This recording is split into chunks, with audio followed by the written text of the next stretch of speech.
چونکہ پاکی ناپاکی میں ہمارا اتنا دھیان نہیں ہوتا، اس لیے پھر ہمیں نبی علیہ السلام کی زیارت نہیں ہوتی۔ بہت سارے لوگ یہ کوشچن پوچھتے ہیں کہ جی اتنے سالوں سے ہم کوشش کر رہے ہیں کہ ہمیں نبی علیہ السلام کی زیارت نصیب ہو، مگر نہیں ہوتی۔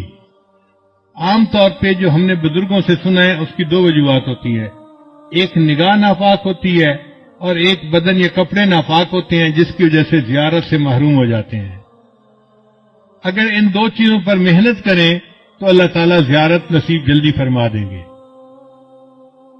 نگاہ کا بہت زیادہ پرہیز کریں، 100% پرہیز کریں گے تو اللہ تعالیٰ کی طرف سے پھر نبی علیہ السلام کی زیارت والی سعادت نصیب ہو جائے گی۔ میرے والدین چونکہ شروع سے ہی نیکی کی زندگی گزارنے والے تھے، تو میں نے تذکرۃ الاولیاء کتاب 5ویں کلاس میں پڑھی تھی۔ 5ویں کلاس کے بچے کو تو ابھی کنسیپٹ بھی نہیں ہوتا، مگر مجھے والد صاحب نے وہ کتاب لا کر دی کہیں سے، تو میں نے اس میں اللہ والوں کے واقعات پڑھے تو دل میں بڑا شوق ہوا کہ مجھے بھی اس لائن پہ چلنا ہے اور اللہ والوں کی لائن پہ آگے بڑھنا ہے۔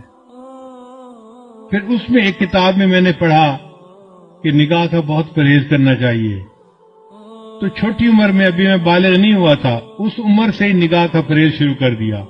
بہت بچتا تھا، بہت نگاہ کو بچاتا تھا، اور مجھے اس زمانے میں اپنی والدہ سے ڈانٹ بھی بہت پڑتی تھی۔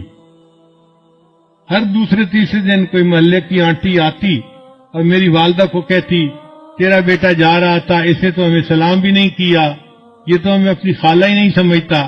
اور امی مجھے بلا لیتی تھی، بیٹا وہ تو نے اپنی خالہ کو سلام کیوں نہیں کیا، یہ تو میری کلاس فیلو تھی، یہ تو میری سہیلی تھی، ہم بچپن کی دوست ہیں، تم سلام تو کرتے۔ اور مجھے پتہ بھی نہیں ہوتا تھا کہ یہ آنٹی کہاں گزری تھی اور کہاں اس کو سلام کرنا تھا۔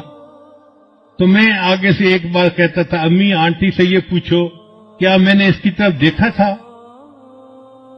تو جب امی پوچھتی تو پھر وہ آنٹی کہتی، ہاں یہ تو یوں کر کے چلتا ہے، سر اس کا نیچے لگا ہوتا ہے، زمین کے علاوہ تو کچھ دیکھ نہیں رہا ہوتا، اس نے کہا اس کو۔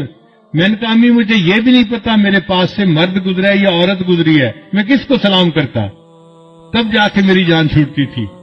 لیکن اندر اندر مجھے بہت غصہ آتا تھا ان آنٹیوں پہ، سارا محلہ خالہ بنا ہوا ہے، سارا محلہ آنٹی بنا ہوا ہے، اور بس ان کو سلام ہی کرو چلتے ہوئے۔ لیکن نگاہ کی اتنی حفاظت کا بہت فائدہ ہوا۔ مجھے آتے جاتے جوتوں کی آواز سے پتہ چلتا تھا کہ قریب سے کون گزر رہا ہے۔ عام طور پہ مردوں کے جوتوں کی آواز اور ہوتی ہے اور عورتوں کے جوتوں کی آواز ڈیفرنٹ ہوتی ہے، اس سے اندازہ ہو جاتا تھا کہ قریب سے گزرا کون ہے، ورنہ کپڑا بھی نہیں دیکھتے تھے کہ قریب گزرنے والا کون تھا۔ اتنی نظر کی حفاظت کرنی ہوتی تھی۔ اس پر اللہ رب العزت نے پھر جو مہربانیاں کی وہ اب کیا بتائیں آپ کو۔ ہمارے ایک ساتھی ہیں لاہور کے، ایک دن مجھے کہنے لگے کہ میں آپ کو ایک بات بتاؤں، مجھے حضرت نے بتائی۔ میں نے کہا بتائیں۔ کہنے لگے کہ حضرت نے مجھے بتایا کہ دیکھو اس وقت آپ کسی مسجد میں کھڑے تھے، آپ کی طرف اشارہ کر کے حضرت نے کہا کہ اس بچے کو اس وقت 100 سے زیادہ مرتبہ نبی علیہ السلام کی زیارت ہو چکی ہے۔ میں سن کے حیران ہو گیا، اور حیرت مجھے اس کی تھی کہ پتہ اس کو کیسے چلا۔ اس نے کہا جی کہ مجھے حضرت نے یہ بات بتائی تھی،